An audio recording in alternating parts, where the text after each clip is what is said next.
कि भोजपुरी में न बोले, अवधी में न बोले, इसका विरोध है, विरोध अंग्रेजी का, खंडी में न बोले। एक बड़ी विचित्र बात है कि आप समाजवादियों का चरित्र ही इतना दोहरा हो चुका है, इतना दोहरा हो चुका है कि अपने बच्चों को भेजेंगे इंग्लिश पब्लिक स्कूल में और दूसरों के बच्चों को बोलेंगे कि गांव के उस विद्यालय में पढ़े जहां संसाधन भी नहीं है। ये दोहरा आचरण और जाकी रही भावना जैसी प्रभु मूर्ति देखी तिन तैसी, यह तो आचरण आप लोगों का है। देश का सबसे बड़ा सूबा उत्तर प्रदेश है तो यहाँ की सियासी तपिश भी बेहद गर्म है। कहते भी हैं कि राजधानी दिल्ली के सिंहासन का रास्ता यूपी के गलियारों से होकर ही गुजरता है। ऐसे में उत्तर प्रदेश में सियासी तपिश ना हो ऐसा तो हो ही नहीं सकता। हाथों में तख्तियां लिए ये सभी लोग समाजवादी पार्टी के माननीय विधायक हैं। दरअसल 18 फरवरी से उत्तर प्रदेश का बजट सत्र शुरू हुआ तो विपक्ष योगी सरकार को घेरने के लिए पूरी तरह से मुस्तैद नजर आया। आलम ऐसा रहा कि राज्यपाल आनंदीबेन पटेल जब बजट सत्र का अभिभाषण देने सदन में पहुंची तो समाजवादी पार्टी के सदस्य हंगामा करते रहे और लगातार नारेबाजी करते रहे, जिसका परिणाम हुआ कि राज्यपाल महज 12 मिनट के अभिभाषण पढ़कर वापस लौट गईं। आपको बता दें कि ये पहला मौका था जब राज्यपाल आनंदीबेन पटेल बगैर पूरा अभिभाषण पढ़े विधानसभा से सिर्फ 12 मिनट में ही निकल गईं।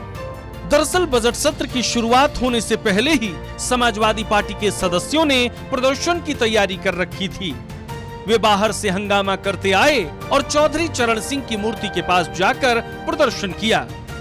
एसपी विधायक अतुल प्रधान तो अपने को बेड़ियों में जकड़कर पहुंचे तो कोई अस्थि कलश लेकर पहुंचा, जिसके बाद सदन में जोरदार हंगामा हुआ।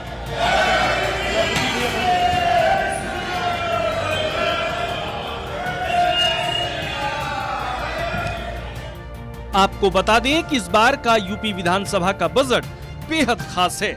इस बार लोकसभा की तर्ज पर ही यूपी के विधायक विधानसभा में क्षेत्रीय भाषाओं अंग्रेजी, अवधी, ब्रज, बुंदेलखंडी और भोजपुरी में अपनी बात रख सकेंगे और सुन भी सकेंगे।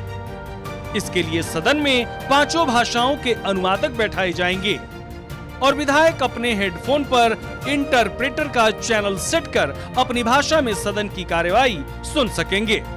इस प्रस्ताव को सुनकर समाजवादी पार्टी ने सदन में हंगामा शुरू कर दिया, जिस पर मुख्यमंत्री योगी आदित्यनाथ ने कड़े शब्दों में निंदा करते हुए करारा जवाब दिया। समाजवादियों का चरित्र ही इतना दोहरा हो चुका है, इतना दोहरा हो चुका है कि अपने बच्चों को भेजेंगे इंग्लिश पब्लिक स्कूल में और दूसरों के बच्चों को बोलेंगे कि गांव के उस विद्यालय में पढ़े जहां संसाधन भी नहीं है। ये दोहरा आचरण और जाकी रही भावना जैसी प्रभु मूर्ति देखी तिन तैसी, यह तो आचरण आप लोगों का है।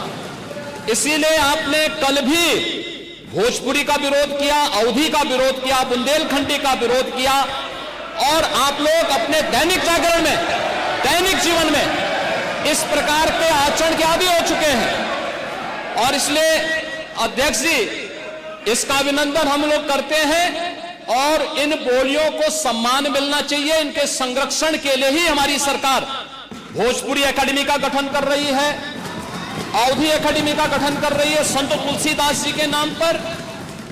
इसी के आधार पर ब्रज भाषा इतनी समृद्ध भाषा है। सूरदास जी ने अपनी सभी रचनाएं उसी भाषा में दी हैं।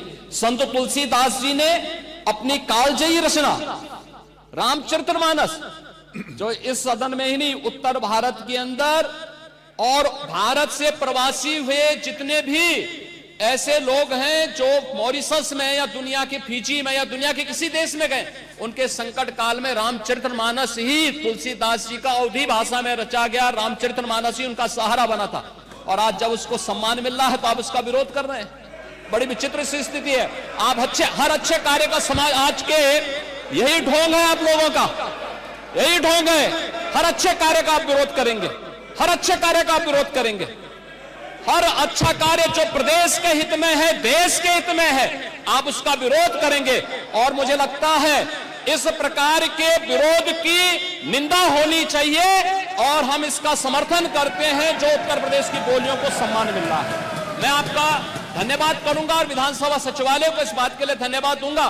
कल हम लोगों ने यहां पे इसका शुभारंभ किया, समाजवादी पार्टी ने उसका विरोध किया है और मुझे लगता है कि प्रोसीडिंग का हिस्सा होना चाहिए, इनको समाज के सामने एक्सपोज करना चाहिए। अपने बच्चों को ये लोग पढ़ाएंगे इंग्लिश स्कूलों में और दूसरे के बच्चे के लिए अगर वो सुविधा सरकार देना चाहती है तो कहते नहीं उर्दू पढ़ाओ इसको, यानी उसको मौलवी बनाना चाहते हैं, कठपुल्ला पर की ओर देश को ले जाना चाहते हैं। ये नहीं चल सकता है। बहरहाल योगी आदित्यनाथ ने भाषाई मुद्दे पर विपक्ष को जमकर लपेटे में लिया। आपको बता दें कि 20 फरवरी सुबह 11 बजे योगी सरकार अपने अगले वित्तीय वर्ष 2025-26 का बजट पेश करेगी।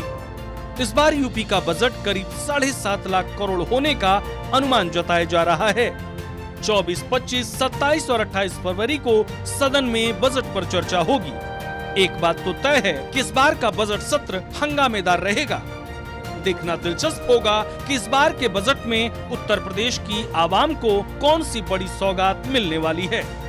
ब्यूरो रिपोर्ट, सूर्या समाचार।